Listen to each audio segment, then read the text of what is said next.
행복한 수학나라 즐거운 수학 시간 5학년 친구들과 함께하는 시간을 많이 기다렸습니다. 여러분, 이번 시간 일이 일어날 가능성을 학습해보는 두 번째 시간이에요. 지난 시간의 학습이 잘 바탕이 되어 있으면 이번 시간의 학습도 문제 없을 거예요. 그런데 사실 이 일이 일어날 가능성이라고 하는 건 중학교 때 우리가 아주 자세히 배우게 되거든요. 그때는 일이 일어날 가능성이라고 하는 것을 다른 말로 표현을 하게 된답니다. 거기까지 연장해서 이번 시간 그 학습의 내용을 살펴보도록 하겠습니다. 일이 일어날 가능성이라는 것을 무엇이라고 했나요? 어떤 상황에서 특정한 일이 일어나길 기대할 수 있는 정도를 말한다라고 얘기를 했죠. 그런데 이때 특정한 일이 일어나는 그 경우의 가지수, 이것을 우리는 조금 어려운 말로 경우의 수라고 얘기를 합니다. 어떤 상황에서 특정한 일이 일어날 수 있는 모든 경우에 대한 가지수, 이것을 경우의 수라고 얘기를 하는 거예요. 주사위를 한 개 던졌을 때 홀수의 눈이 나오는 경우의 수라고 하면 주사위 눈 1, 2, 3, 4, 5, 6 중에 홀수는 1, 3, 5 이렇게 되는 거죠. 그래서 이때 경우의 수는 3이 되는 거예요. 이해됐나요? 또 한 개의 동전을 던질 때 일어날 수 있는 가지수는 숫자면과 그림면이 나오는 두 가지죠. 이럴 때 그래서 경우의 수는 2라고 나타내주면 돼요.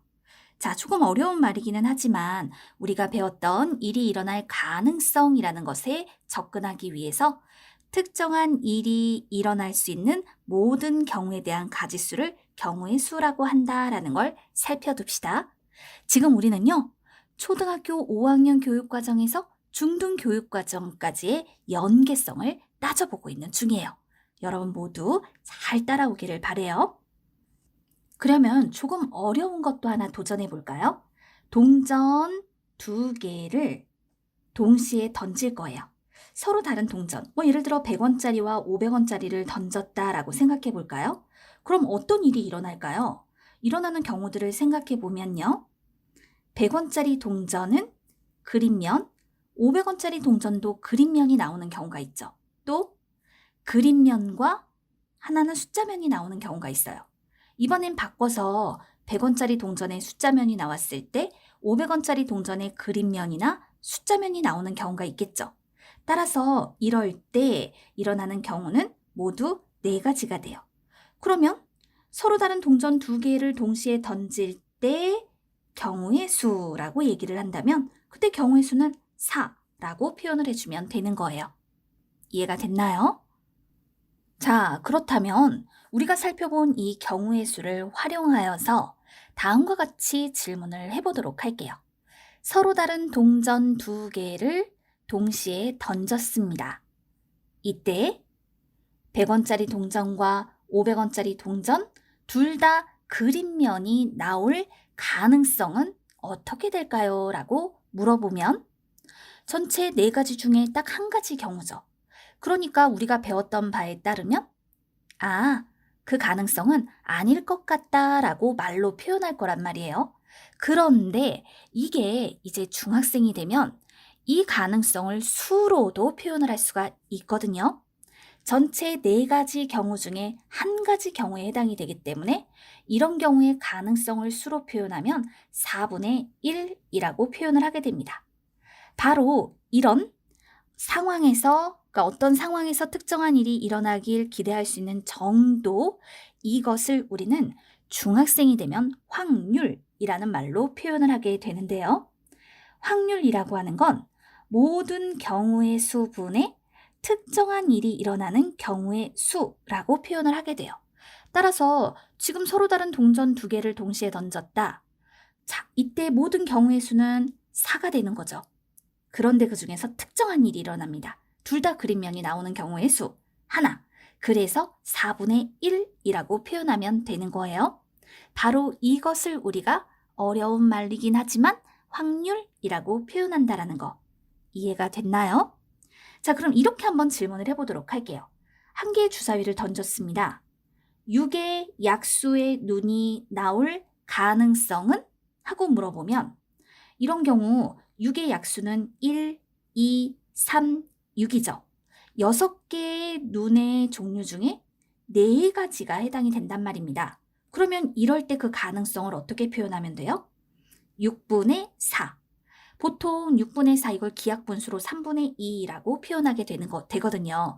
바로 이것이 가능성이라고 하는 건데 이거를 살짝 말을 바꿔서 한 개의 주사위를 던질 때 6의 약수의 눈이 나올 확률이라고 물어보면 모든 경우의 수, 주사위의 눈은 1, 2, 3, 4, 5, 6, 6가지가 있죠. 그래서 6분의 약수의 눈이 나오는 특정한 사건이 일어나는 경우의 수는 4가지. 따라서 그 확률은 6분의 4입니다. 기하분수론 3분의 2입니다. 라고 표현해주면 되겠다. 이해가 됐나요? 중학생이 됐을 때 이 확률을 배울 때요. 경우의 수와 확률이라는 걸 배울 때요. 나는 초등학교 때 이런 걸 배운 적이 없어. 라고 말하는 학생들이 정말 많습니다. 그런데 확률이라는 것을 학습할 때는 지금 여러분이 학습하는 일이 일어날 가능성을 반드시 기억해 주었으면 좋겠습니다. 동전을 던지면 그림면이 나올 것입니다. 우리는 그 가능성을 말로 표현해서 반반이다라고 했고 수로 표현해서 2분의 1이라고 얘기를 했죠. 그러면 이거를 동전을 던지면 그림면이 나올 확률을 구하세요 라고 말을 바꿔서 표현하게 되면 이때의 확률은 모든 경우의 수분의, 그럼 모든 경우의 수는 뭐예요? 동전을 던지면 그림면 또는 숫자면이 나오죠. 그래서 모든 경우의 수는 2가 되고 그 중에 특정한 사건, 그림면이 나오는 경우는 한 가지란 말입니다. 따라서 확률을 구하시오. 모든 경우의 수분의 특정한 사건이 일어나는 경우의 수라고 해서 2분의 1. 그래서 반반이다를 우리는 2분의 1로 나타내 줄 수 있었던 것이죠.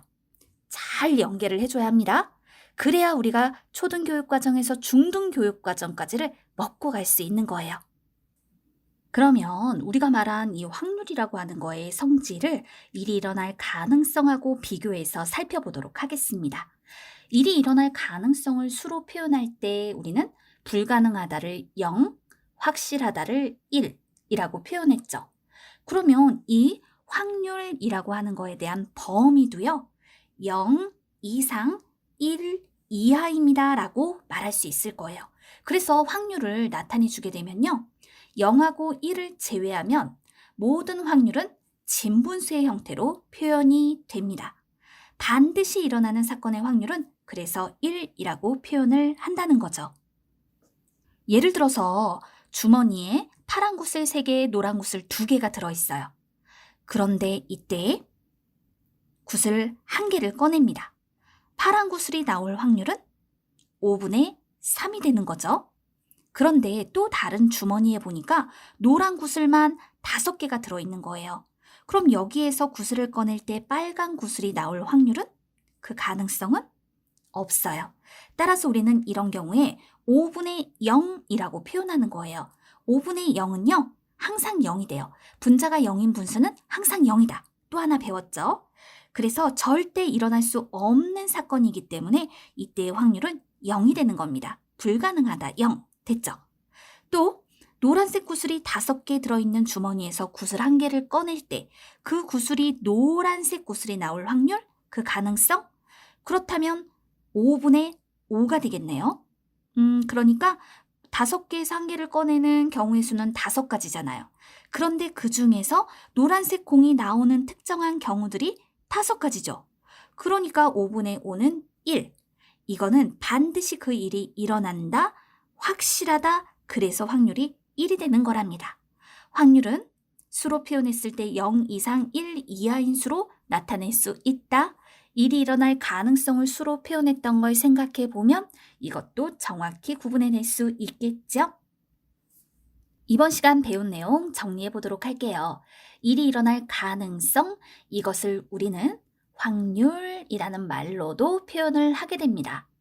확률은 모든 경우의 수분에 특정한 일이 일어나는 경우의 수로 나타내 줄 수 있습니다. 경우의 수라고 하는 건 어떤 일이 일어날 수 있는 모든 경우에 대한 가지수라고 얘기를 했어요. 생소한 단어이지만 기억해 두기. 확률은 일이 일어날 가능성을 표현한 것처럼 0 이상 1 이하인 수로 나타내 줄 수 있습니다. 초등에서 중등 과정까지 연계성을 잘 따져서 여러분이 중학생이 되었을 때 일이 일어날 가능성과 연계한 확률을 잘 익힐 수 있길 바랍니다. 모두 수고 많았어요. 안녕.